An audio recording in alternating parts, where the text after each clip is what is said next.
എൻ്റെ ഈ കഴിഞ്ഞ ശ്രീലങ്ക മിഷൻ്റെ ഭാഗമായിട്ട് ഫ്രഞ്ച് ലൈഫ് സ്റ്റോക്ക് ഇൻസ്റ്റിറ്റ്യൂട്ടിൻ്റെ റെപ്രസെൻറ്റേറ്റീവ് മിസ്റ്റർ വിഗാനുമായി ശ്രീലങ്കയിൽ വെച്ച് പല കാര്യങ്ങളും ഡിസ്കസ് ചെയ്യുന്നതിനുള്ള അവസരം ലഭിക്കുകയുണ്ടായി. ഡിസ്കഷൻ ഇടയിൽ ഏറ്റവും ഇൻട്രസ്റ്റിംഗ് ആയിട്ട് എനിക്ക് തോന്നിയ ഒരു സബ്ജക്റ്റ് എന്ന് പറയുന്നത് ഇന്നത്തെ സ്കൂൾ കുട്ടികളുടെ വിദ്യാഭ്യാസ രീതിയെ സംബന്ധിച്ചുള്ള കാര്യമാണ്. അതായത് ഫ്രാൻസിലെ ഒരു സ്കൂളിൽ നടന്നൊരു സംഭവമാണ്. സ്കൂളിൽ അധ്യാപകൻ കുട്ടിയോട് പാൽ എങ്ങനെയാണ് ഉൽപ്പാദിപ്പിക്കുന്നത് ചോദിച്ചപ്പോൾ പാല് ഫാക്ടറികളിലാണ് ഉൽപ്പാദിപ്പിക്കുന്നത് എന്നാണ് ആ കുട്ടി മറുപടി കൊടുത്തു. കാരണം ആ കുട്ടിക്ക് അറിയില്ല പാല് തരുന്നത് പശുവാണെന്നും പശുവിനെ ഡയറി ഫാമിൽ വളർത്തിയാണ് അല്ലെങ്കിൽ കർഷകർ വളർത്തിയാണ് പാൽ ഉൽപ്പാദിപ്പിക്കുന്നത്. ഇത് വിരൽ ചൂണ്ടുന്നത് നമ്മുടെ നിലവിലുള്ള ഒരു വിദ്യാഭ്യാസ രീതിയിലേക്ക്. അതായത് നമ്മൾ കുട്ടികളെ പഠിപ്പിക്കുമ്പോൾ അവർ എഞ്ചിനീയറോ ഡോക്ടറോ അല്ലെങ്കിൽ സിവിൽ സർവീസ് ക്വാളിഫൈഡോ ആക്കുന്നതിന് ആണ് ഏറ്റവും കൂടുതൽ പ്രാധാന്യം നൽകുന്നത്. അത് ആവശ്യമല്ല എന്നല്ല ഞാൻ പറയുന്നത്. പക്ഷേ യഥാർത്ഥ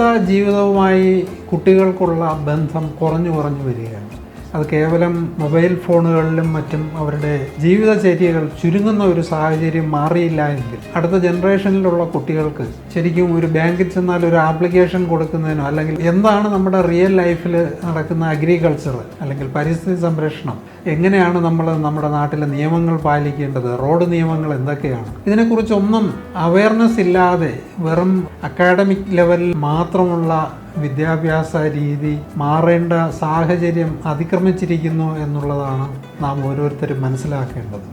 അതിന് ഇക്കാര്യങ്ങൾ തീരുമാനമെടുക്കേണ്ട ബന്ധപ്പെട്ടവരിൽ നിന്നും ഇത് കുട്ടികളുടെ പാഠ്യ പദ്ധതികൾ തയ്യാറാക്കുമ്പോൾ ദൈനംദിന ജീവിതത്തിൽ എങ്ങനെ ഒരു സുസ്ഥിരമായ ജീവിത രീതി കെട്ടിപ്പടുക്കാൻ കഴിയും എന്നുള്ള കാര്യത്തിന് പ്രാധാന്യം നൽകുന്നത് ഒരു നല്ലൊരു തലമുറയെ വാർത്തെടുക്കുന്നതിന് വളരെ പ്രയോജനപ്രദമായിരിക്കും.